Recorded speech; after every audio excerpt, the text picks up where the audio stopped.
Hello and welcome to Engine Adventures review of this 2022 GMC Sierra 1500 Denali Ultimate.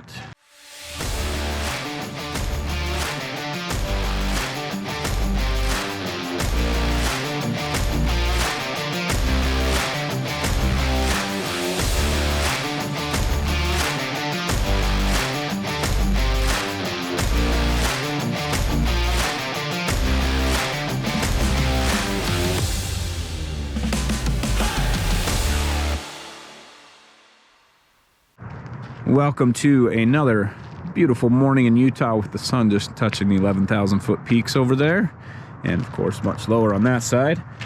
I don't know why, but I cannot get these fog lights to turn on. So headlights are on, but the fog lights are not. Not sure what it's doing, but I can't figure that part out.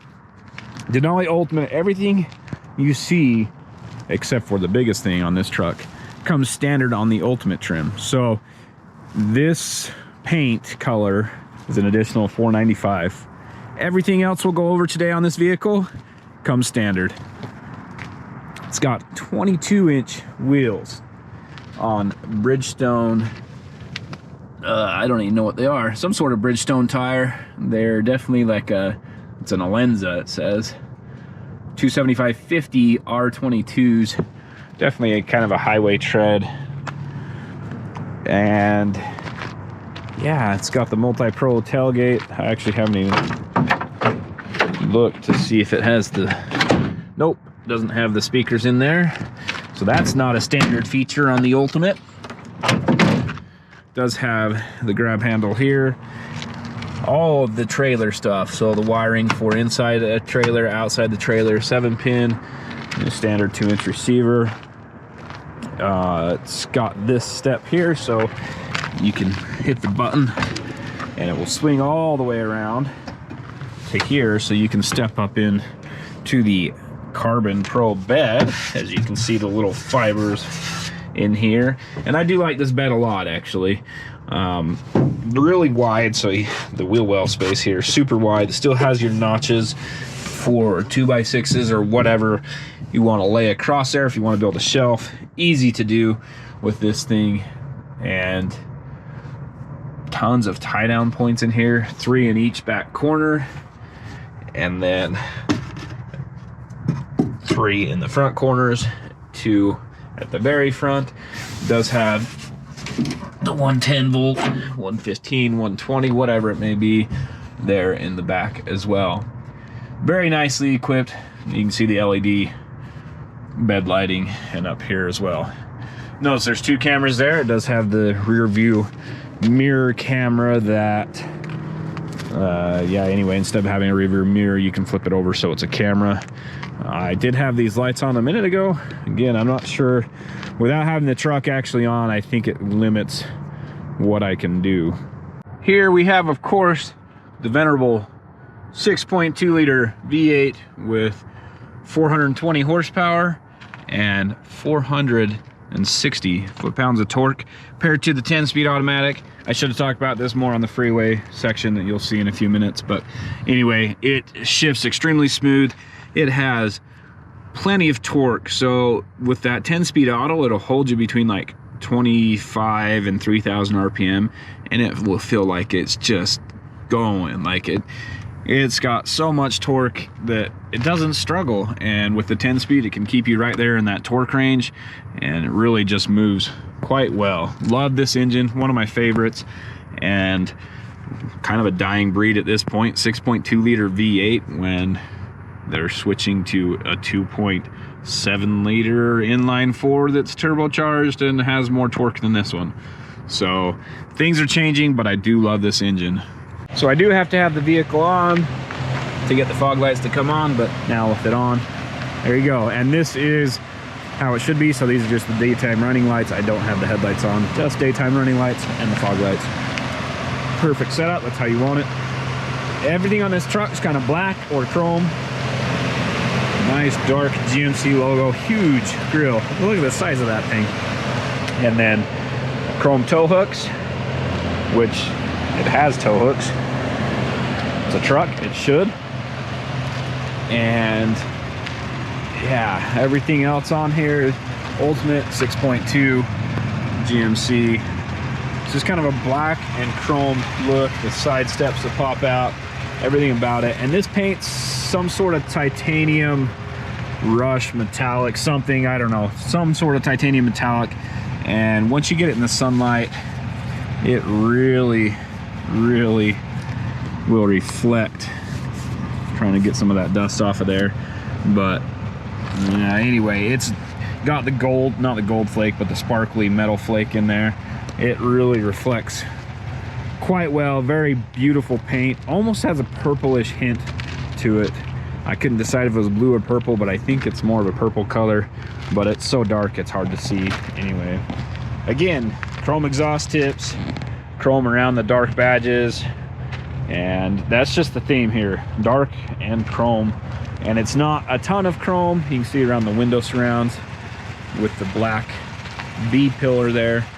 It's just enough chrome to have a few things pop, but not a crazy amount of chrome. Normal size brakes, despite having a 22-inch wheel, so you can see how much clearance there is between the brake rotor there and the edge of the wheel, because these wheels are so massive. When climbing in, watch your shins, because that thing will punch you right in the shins. This thing is extremely nicely equipped. Actually, massaging seats on just from starting the truck. And it does have, I forgot to look this up, I might put that up on the screen, but there is Denali, 63 degrees north, 151 degrees west. Anyway, button here, pops open that glove box, and then you've got the lower one, of course, your standard glove box. Very nicely equipped. This is all real full grain leather, and you get some of these textured, this looks like a topographical map, and you get that over here on the Denali Ultimate as well. And full real wood, I don't know why I said full, but real wood across there. Up here you get a different color accent, and this actually has texture to it, so listen.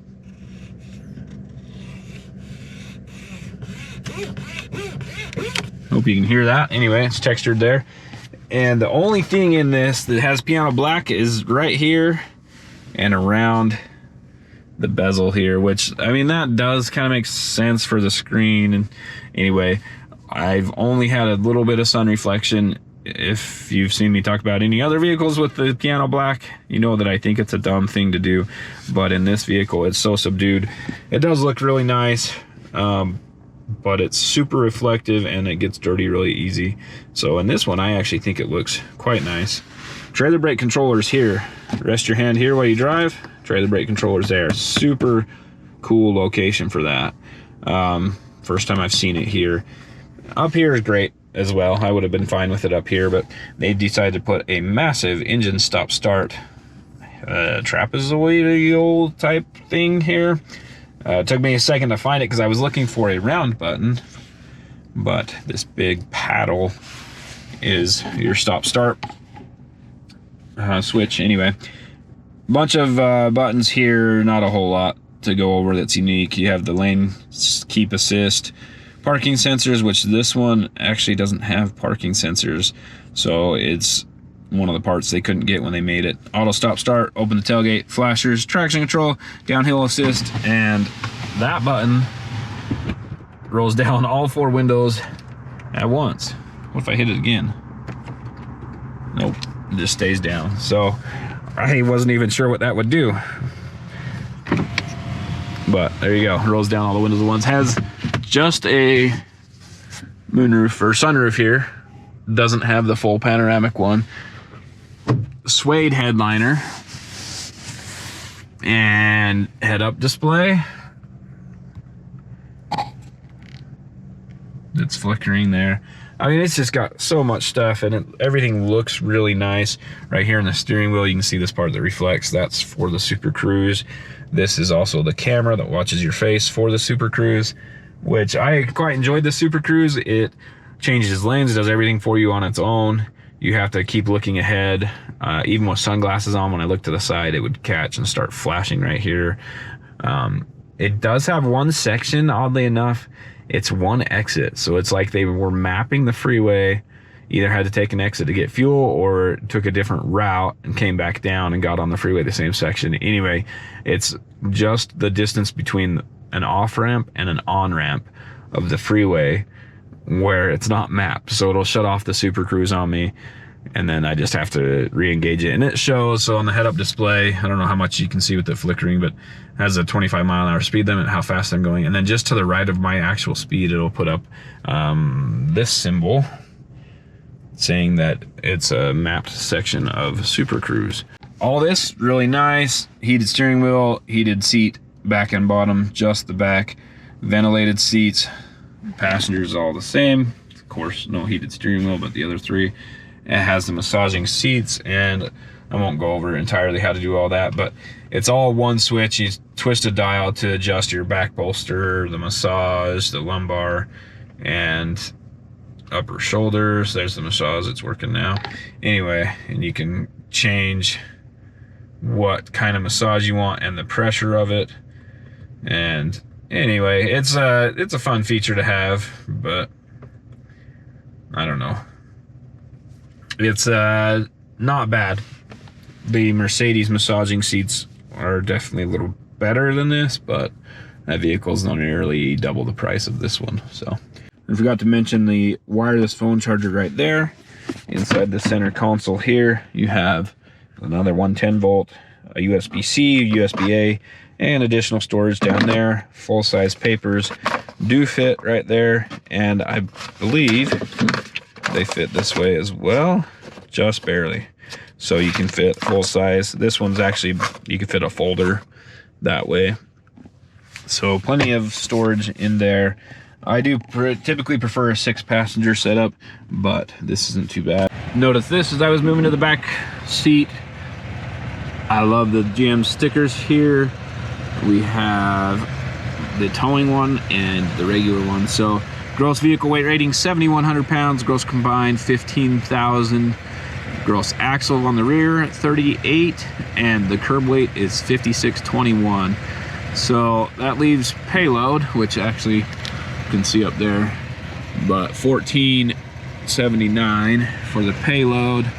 And come down here, conventional trailer weight 8,900 with max tongue weight of 890, gooseneck trailer weight 6,500 with a max tongue weight of 975. And then again, same thing, just has tire size. These are 22 by 9-inch wheels. And let's get in the back. So again, topographical features here. I don't know how easy that is to see. And the pattern seems to be the same, so I wonder, like this same pattern here, same over here, same-ish right there. It's just a little wider. So it used that same pattern throughout. I wonder if that is an actual somewhere from Denali National Park. It seems that the coordinates listed on there are close to the summit. If you Google it, that's what it tells you the summit is on the initial one, but there are a bunch of others that say the summit may be in a different spot, which was interesting. Child seat anchor right there, and it does have them all the way across. Okay, I lied, it doesn't have the center ones.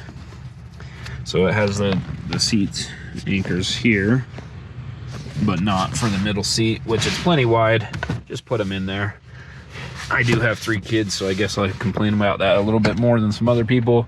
Power sliding rear window, cargo storage under there. It's got the tire changing stuff there with the jack on that side.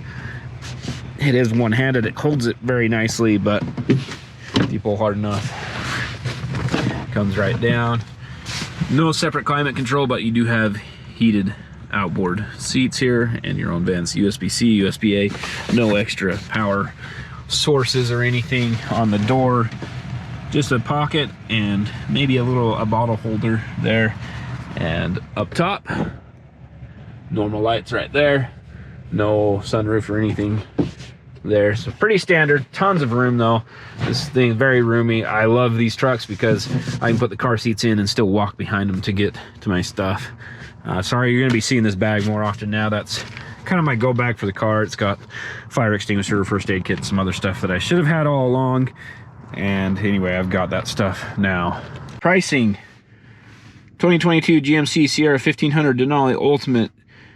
Interior is Alpine Umber. I think it says exterior up here, and it's titanium rush metallic.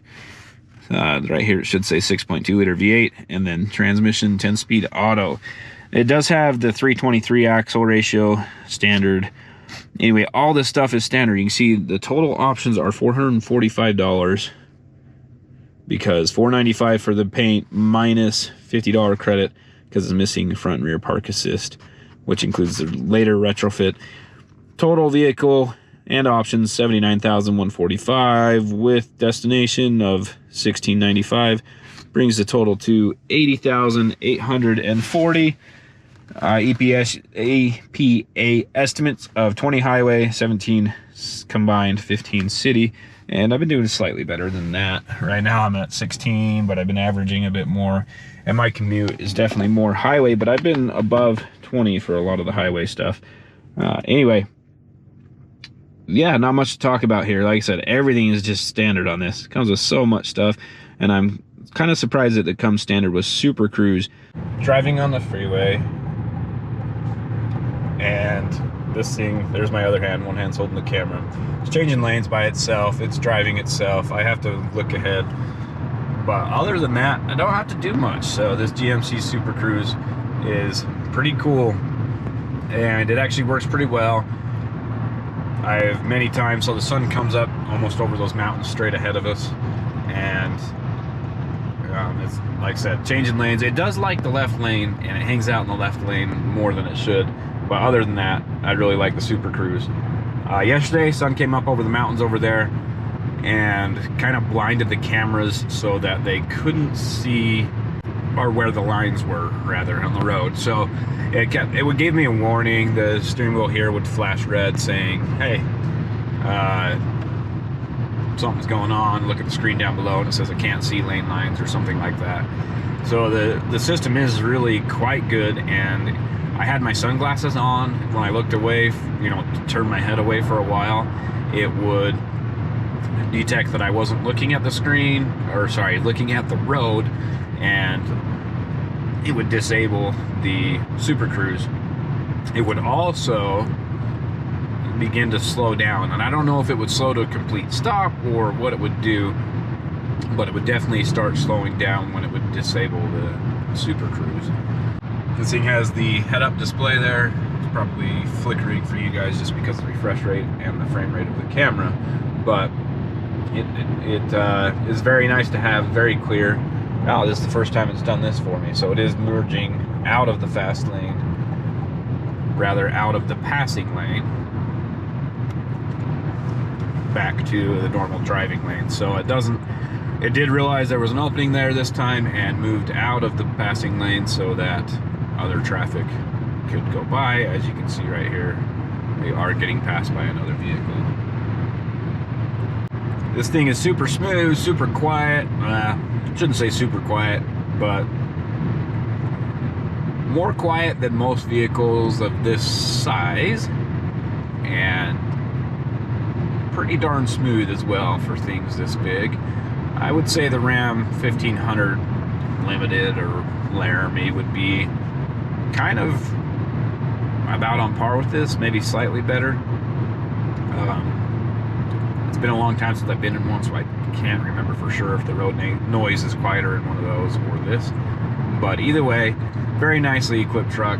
This one has almost no options and is extremely well equipped for no options. It's crazy to me that all of this stuff comes standard on it, and just an excellent vehicle all around. If you've got the money for it, of course. This thing is great. All right, here we are in the S-curves. I am in all-wheel drive or four-wheel drive auto, and sorry for the sun. We're also in sport mode, which should stiffen up the dampers a little bit. Quite good for a truck this size. There's very little body lean.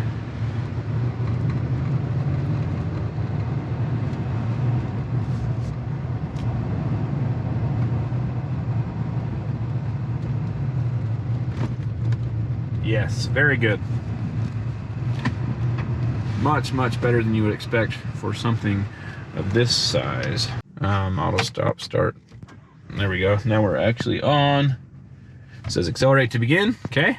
3, we're just flat footing it. Sorry, flat footing, all-wheel drive. And 3, 2, 1, go.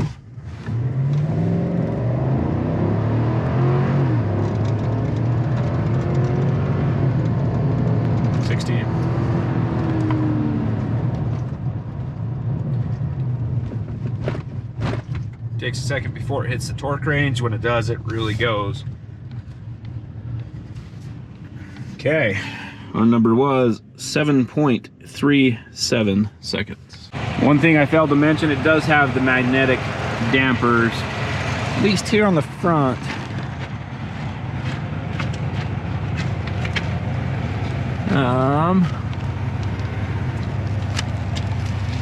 And on the rear. So yeah, it does have the magnetic ride control dampers, whatever, on it that help smooth out the ride.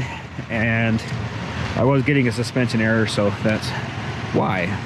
Thank you for watching Engine Adventures review of this 2022 GMC Sierra 1500 Denali Ultimate. Very nicely equipped. Finally someone is competing with the Ram 1500, and this thing rides great. Quiet, very quiet on the highway. Excellent power. Just, I don't know, great all-around truck. Can only tow 8,900 pounds, which is a lot more than most people need, but not as much. You know, they have these things going up to what, 13,000, 14,000 now. So anyway, it's got a decent tow rating still. It'll tow most of the toys and camping trailers, whatever, that people are going to be putting behind a half-ton. It is not a truck in the old-timer sense of, you know, rugged durability. It's probably still quite durable, but it's more of a flashier thing. And of course it's still functional, still have a nice big bed, but this isn't one that people are really going to want to beat up on very much. Anyway, very nice truck. Thank you for joining us for this video. Hope you enjoyed it, and be sure to hit the subscribe button, ring the bell so you get notifications when we post new videos, and give me a thumbs up and comment down below anything you want to see, any specific item in the review that you'd like me to cover. And anyway, have a great day. Thanks for watching.